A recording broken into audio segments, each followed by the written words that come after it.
पहले मैं आपको वो बता दूं और फिर उनसे हम जवाब भी लेंगे कि आज जो बिकवाली का दबाव आपको दिख रहा है इसकी वजह क्या है, किन लेवल्स के ऊपर बंद होना ज़रूरी है जिससे कि बाजार का मूड माहौल और ज़्यादा ख़राब ना हो, और किन लेवल्स के नीचे बंद होने पर कमज़ोरी बढ़ने के संकेत आपको आते हुए दिखेंगे। और अब बड़े सपोर्ट लेवल कहाँ है और रुकावट के लेवल भी कहाँ है, तो ये है आपके लिए कुछ बड़े सवाल। अब आपने जो पहला सवाल पूछा क्या है बड़ी बिकवाली की वजह, तो बिकवाली की वजह एक तो हमारी अपनी है और वो है एफआईज की तरफ से कल के सेशन में जो बिकवाली का आंकड़ा आता दिखा है। कैश मार्केट में 240 करोड़ का ही था, लेकिन वायदा कारोबार में स्टॉक इंडेक्स फ्यूचर्स मिलाकर अगर आप देखें तो लगभग 3,3300 करोड़ के आसपास की जो बिकवाली हुई है एफआईज की तरफ से, वो मुझे लगता है कि थोड़ा सा प्रेशर देने वाली है, उसकी वजह से थोड़ा सा मूड माहौल कमजोरी का बना है। दूसरा, आज की वीकली एक्सपायरी, सेंसेक्स की वीकली एक्सपायरी भी, और जाहिर सी बात है कि वीकली एक्सपायरी की वजह से भी थोड़ा सा सेंटिमेंट थोड़ा कमज़ोर है, दबाव थोड़ा उस वजह से बनता दिख रहा है। तीसरी बात यह कि एक तरफा तेज़ी हुई है आपकी 24,600 से 25,300 तक की, ठीक है।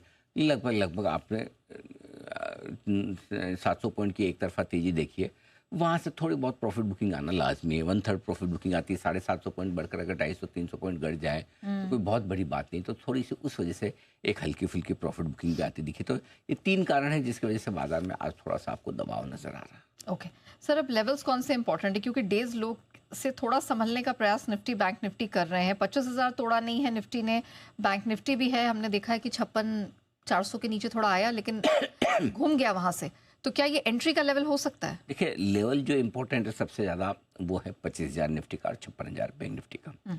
जब तक इन लेवल्स के ऊपर है तब तक बाजार कोई कमजोरी के संकेत नहीं दे रहा, और तब तक इसको एक रनिंग करेक्शन के तौर पर माने।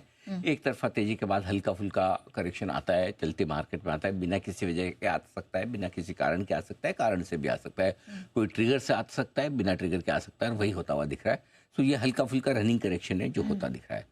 ये तो है आपके लिए थोड़ा सा 1-2 दिनों का व्यू आप लेकर चल रहे हैं। सिर्फ और सिर्फ आज ही के व्यू के हिसाब से आपको चल रहा है, तो फिर आपके लिए 2 इंपॉर्टेंट लेवल है, 25,150 निफ्टी पर और 56,300 बैंक निफ्टी पर, जो कल के और परसों के 2 दिनों के लो लेवल्स हैं। अगर इन 2 दिनों के लो लेवल्स 25,150 और 56,300 के नीचे निफ्टी और बैंक निफ्टी आज बंद होते हैं, तो BTST वाली पोजीशन आप कम कर सकते हैं, डे ट्रेड वाली। जो आप ओवरनाइट पोजीशन रखते हैं सिर्फ 1 दिन के लिए या ज़्यादा से ज़्यादा 2 दिन के लिए, अगर इन 2 लेवल के नीचे बंद होते हैं, जो हम 3:20 पे हम आराम से आगे और डिस्कस कर भी लेंगे कि ऐसी सिचुएशन में क्या आपको हल्की सी प्रॉफिट कम करनी चाहिए या नहीं, ये दूसरा हो गया।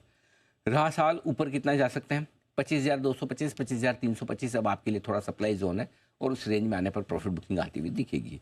बैंक निफ्टी का जहाँ तक सवाल है 56,600 से लेकर 56,750 की रेंज ऐसी है माफ़ कीजिएगा, जहाँ पर आपको प्रॉफिट बुकिंग आती हुई दिखेगी, तो इस रेंज में आपको मुनाफा वसूली भी ज़रूर करनी चाहिए। ऑलराइट, चलिए, तो एक ब्रॉडर सेटअप हमने समझ लिया अगले 1.5 घंटे के लिहाज से। वक्त है स्टॉक इन एक्शन का।